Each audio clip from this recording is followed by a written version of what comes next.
entertainment. What's up, everybody? My name is Akasan, and today we're going to be doing a little bit of a feature here. You know, we got gameplay, reactions, movie reviews. Well, today is going to be a special day. We're going to be interviewing my good friend here. Well, I'll let you tell him who you're all about, please. Hi, everybody. My name is Fenix D Joan. What up?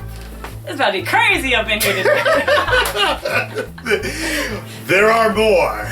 There are more in Tokyo. You guys didn't know it, but they exist. So please, Phoenix, why don't you tell us all about yourself? How long have you been in Japan? Well, I've lived in Tokyo now for 4 years. It's been a blast. I work as a motivational speaker, cosplayer, fashion model, game writer, and I do freelance illustrations as well. Ah, okay. So what was the motivation for coming out here to... Did you come to Japan? Did you come to Tokyo first, or did you go somewhere else in Japan? No, I've been telling my parents every time, like, go to your room. I'm gonna run away to Japan. And then I was a trip. I was like, then at 16, I skipped my high school graduation, and I flew over to pick my university here in Japan, and I chose Nagoya University of Foreign Studies because I'm like, if I go to Tokyo, I'm gonna fail. I'm gonna be able to party. All day, right? Party and bullshit. Party, yeah. Right? So after I finished my PhD, God was like, I'm going to send you back to Japan. I'm like, yes, sir. Let's go back to Japan. Ended up in Okinawa. Hated it. Told my mom, like, you got to get me out of here, and moved in with a best friend of mine.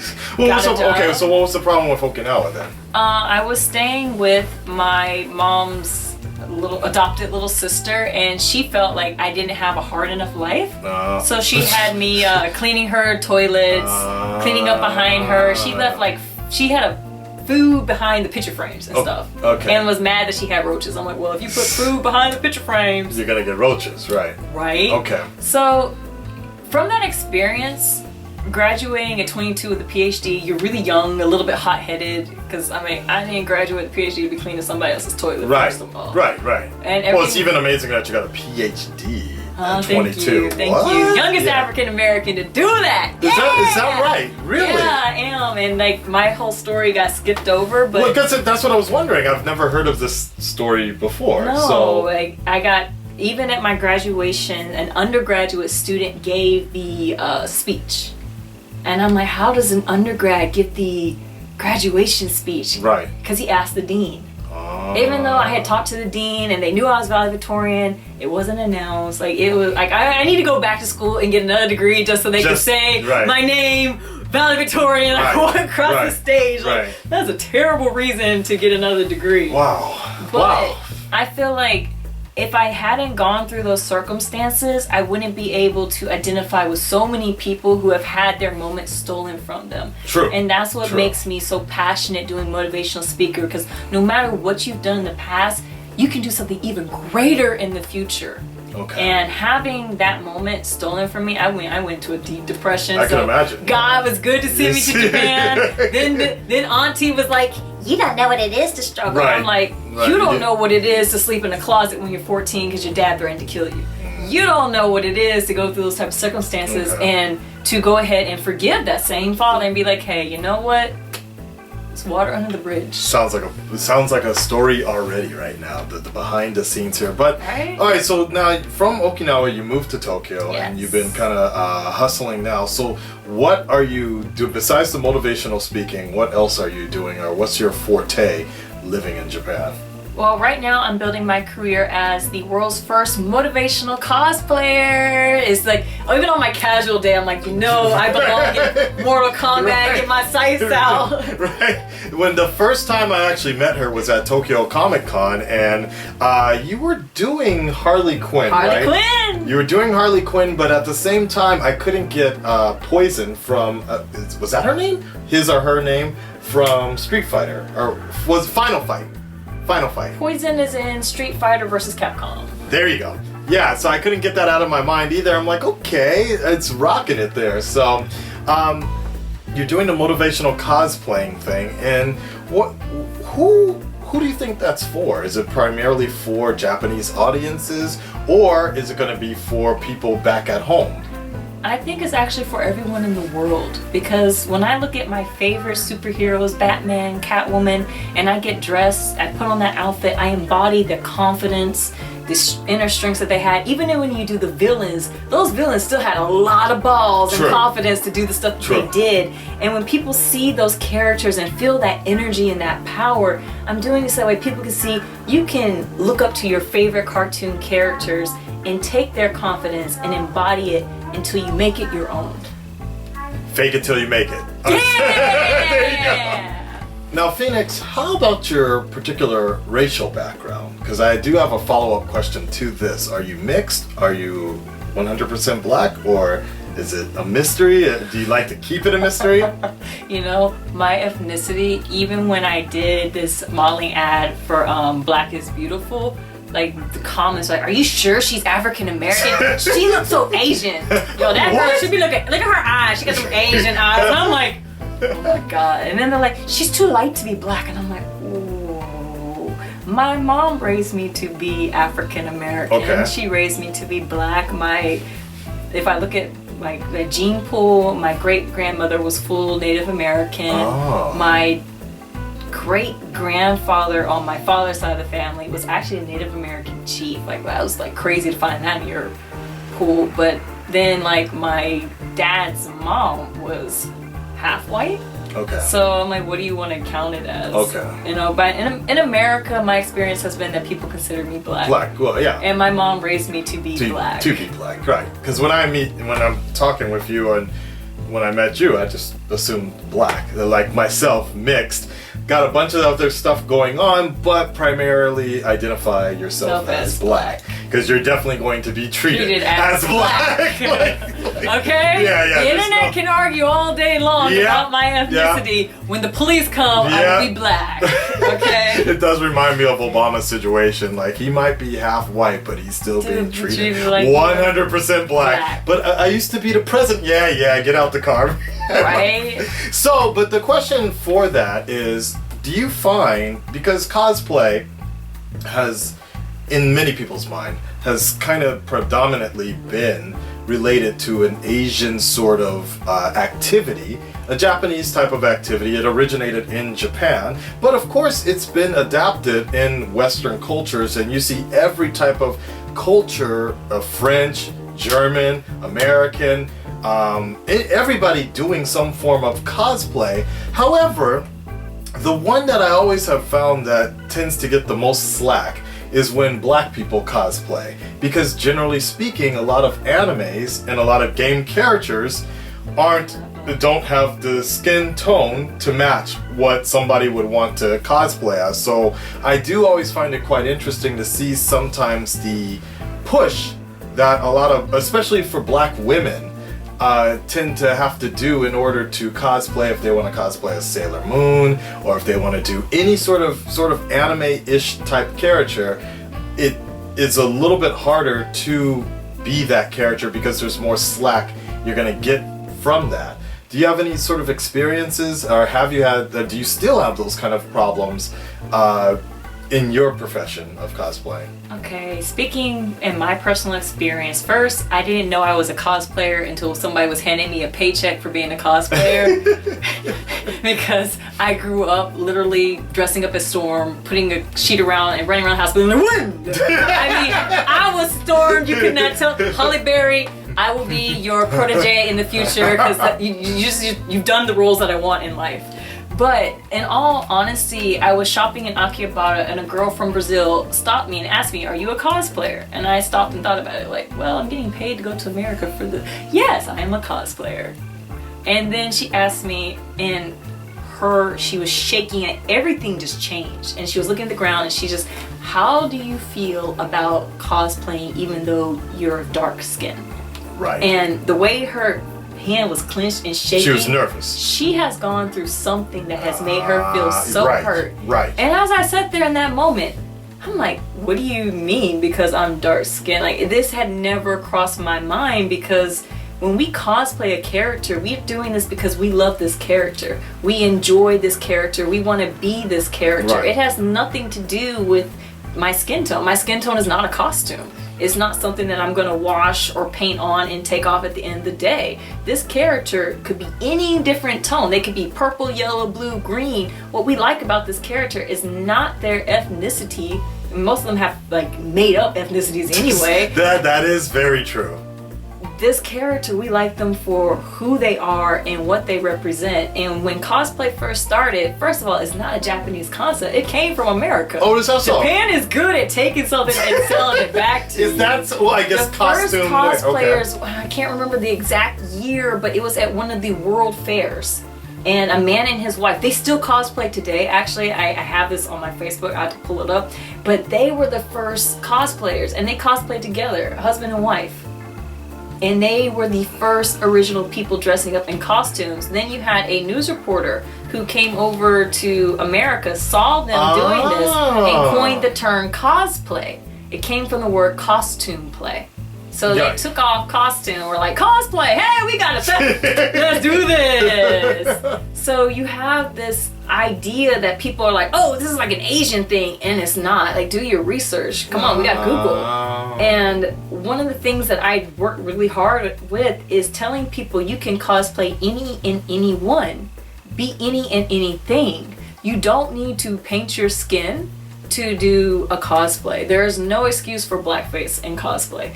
People are like, but the accuracy, what is the point of accuracy when you're making other people feel uncomfortable? Cosplay is about showing love. With this character that you're portraying, be happy if you're doing this and hurting other people. And you're like, well, how does it hurt other people?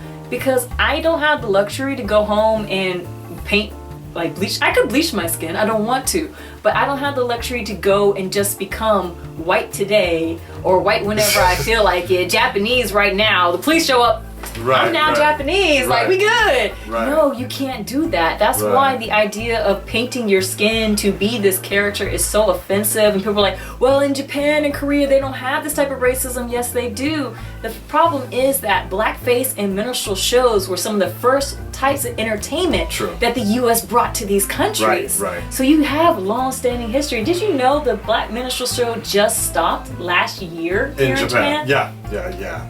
I was with the team that put together the petition for that.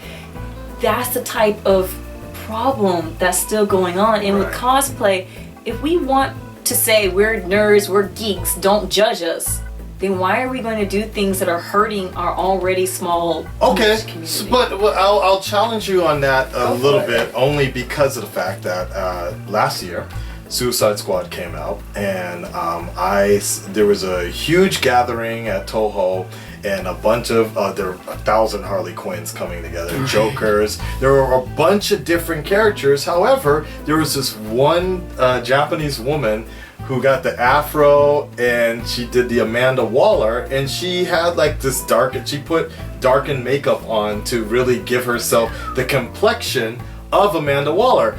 I saw it, I thought it was great because it really matched if it was just a regular Japanese woman, to me it wouldn't have caught my eye like that's Amanda Waller. But because of the fact that it wasn't like super dirt color, but it was like about a little darker than my color, and just it had that just plumpness type of look, I was like, okay, this is great, Amanda Waller. There was another one at Tokyo Comic Con when all the Avengers were assembling, and there was a guy, there was a Japanese guy, bald head. Yeah, he did the whole ball. No. I saw that one, but with the other one was with Nick Fury. Had the whole eye patch going and everything, and so for me, I wasn't particularly offended because I knew what he was going for, and I also knew that he wasn't trying to be offensive. So, in my opinion, I think there is a particular line you have to be careful about when it comes to cosplaying.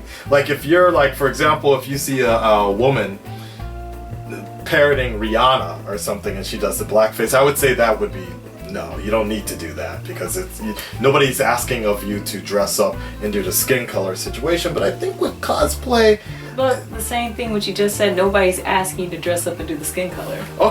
Nobody is saying that you have to. And again, with the idea of that might look great, but what are the greater repercussions? Do we really need to continue doing things? Because if we're saying that in order to cosplay that we need to change our skin, that means that I don't have the right to cosplay Lightning, Tifa, pretty much every cosplay I've done would no longer be valid because I'm not going to make myself white. That's a very good point then, because there is a particular... That would be such a huge double standard. And the message of cosplay is to show love for these characters. How can we show love and do something that is disrespectful to other people? That's not love. Love doesn't work that way. If I really love this character, I don't care if I went to the Bahamas and came back like really, really nice tan, bronze, beautiful ebony. I would still put on my Lightning cosplay. I would still do Harley Quinn. I wouldn't have a problem doing these characters because my skin tone is dark. Do you think that there's a big difference between cosplay and dressing up for Halloween?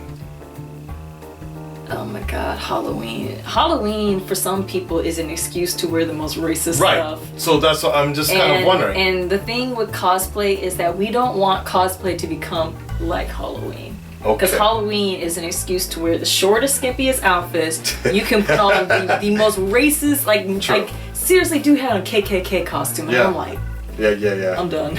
I did like the one guy that dressed up as a king. It was all covered white, and it said white privilege, and his cape was flapping out like that. Like, some of them, the trends are kind of funny to me. Some of them are humorous, but at the same time, we don't want cosplay to become that type of crude mentality. You know, if we want cosplay to be respected, if we want this to be something that we could say, hey, you can become a professional cosplayer, you can do this and make money and do this and enjoy this, then we need to do this in a way that our kids are going to say, hey, my mom was doing this is cool, this is respectful. What message are we sending to the next generations? If we can't stop doing just little things, like, does it make that much of a difference for you not to darken your skin for this cosplay? Fair enough. Will you be any less attractive? The German girl that did the prosthetics on her nose to make herself look like the girl from Walking Dead. Oh, really? Yeah. Which one? Michonne? Yes. Oh, really? Me and my best friend almost ended our friendship over this. Because she's like, well, you know, in Norway, we don't have problems. And I feel like if I do Storm, I have the right to darken my skin. I told her, you can do what you want. I just won't support it. She was so upset that I said I wouldn't support it that that Facebook, it was like scrolling for next year. Wow. Then she came back and apologized because she's like, you know what? I didn't realize how much this affects you today. Right. And just today, I told you, this agency called me. Hi, we're looking for a Caucasian model. I'm not white. Right. Like, and then they were like, oh my god, but this person said that you're such a good model and your picture. And I'm like, okay, so I'm a good model. Right. My pictures are great. How did you not tell from my picture that I'm not white? Right. Okay. Right. But there's that type of stigmatism that you're still having to fight. Even in the modeling industry, you have to be 10 times better just to get a job. Yeah. Even though my reputation far exceeds what the other models did, the second I said I wasn't white, they were like, oh my god. And I could pass off for white if I wanted to. Right. Okay. Well, do you feel that in Japan, that skin color, especially with modeling or cosplaying, skin color attributes a lot to somebody's success in terms of getting work? Okay. Yes, and there's no way around it. I was at a movie audition and the director wanted me to do this role and I read the script. And he's like, you're not doing it, you're not angry enough. And I'm like, okay, I did it again.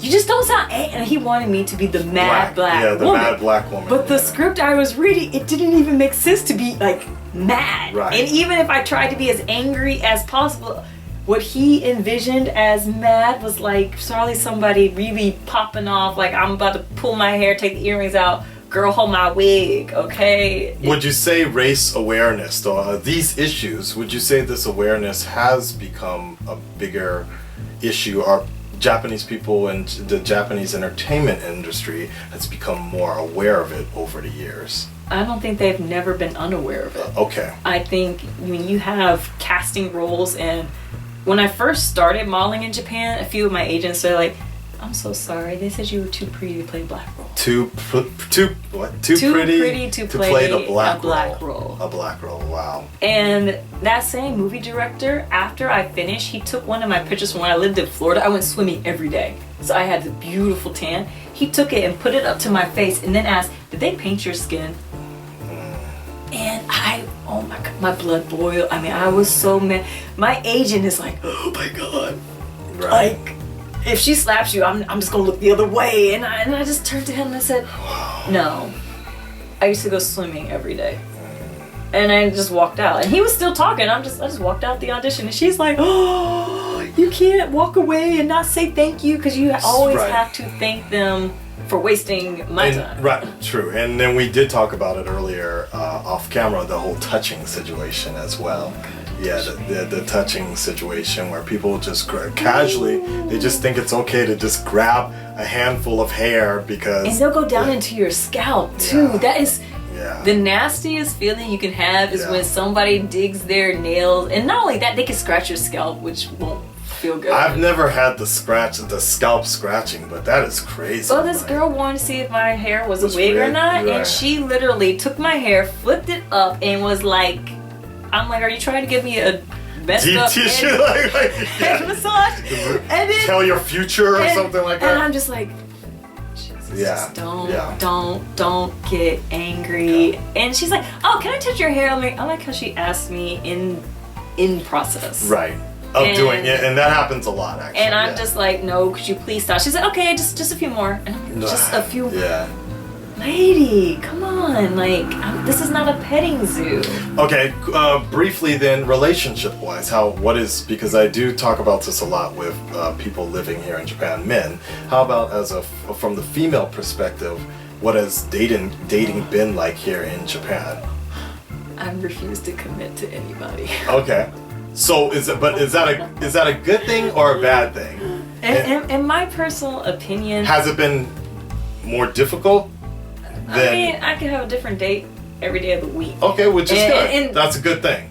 And for the most part, most people think that I'm like on a different date like 3 times during. I'm like, what do you guys think that I do with my time? Like, how do I even manage to do this? Like, thank you. My dating life is really entertaining from my friends' perspectives. Right. Like my friends, they're like, look at my boyfriend, and they're like, you should see the guys that Phoenix talks to, and I'm like.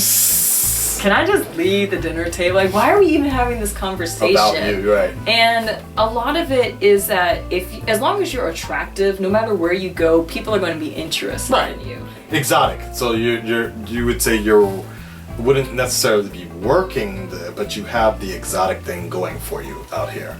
Or different situation. You have the exotic, you have the different. I think for me, the way that I dress keeps most people away because this looks like I will send you to the 6th layer. Yeah, hell yeah. Like you just pull out the whip real quick. Yeah. Okay. All right. Future focuses then. What else are you looking to get into besides being a motivational cosplayer and such? What else would you like to be doing, or what are you doing nowadays? I'm planning to open my own fashion company, and there are like 3 mangas that I have written on my computer that I need to sit down and just cop them out. And also, again, because I do game writing, like why do I have the experience to do game writing and write screens, but you're not writing it, and I'm not doing it. Right. So I'm like, let me just go sit down at home, take a weekend, write a game, pitch it to some different companies, sell it, get some money off that, and be like, hey, yeah, I wrote that game. Okay, cool. All right, let's wrap it up here. Go ahead and just tell them you have a few channels, right? Okay, let's go ahead with the first one, what it's all about. Okay, so my first YouTube channel is Black Girls Are Kawaii. This channel is promoting kawaii fashion and culture to minority women. And guys, if you're interested, feel welcome to come check it out. Ladies, it's just Black Girls Are Kawaii. Then you can head on over to my channel, which is Fenix D Joan, and you will see links down below. My channel shows like the 3-minute adrenaline rush, 3 minutes of all the crazy drama and dancing in a nightclub, plus my motivational cosplay videos and other extravagant and random things that I do in Japan. Sounds good. Leiji Masumoto, Galaxy Express something 99. That's who I'm thinking of right now. That's what's going on in my mind right now. You know what I'm talking about? Oh my god. idea. This is old school anime. That's why. First generation. It's the one girl with the big Russian looking hat and the long blonde hair. Oh, her! Yes, she's on all the trains. Yep. There you go. There you go. Her. That's what I got it in my mind. Yeah. All right. Well, Phoenix, I appreciate it. Thank you so Thank much for you. today. Definitely, you guys, like, share, subscribe, and make sure you check out her 2 channels. And we'll catch you next time. We're out. Peace. Bye. All my friends are heathens, take it slow.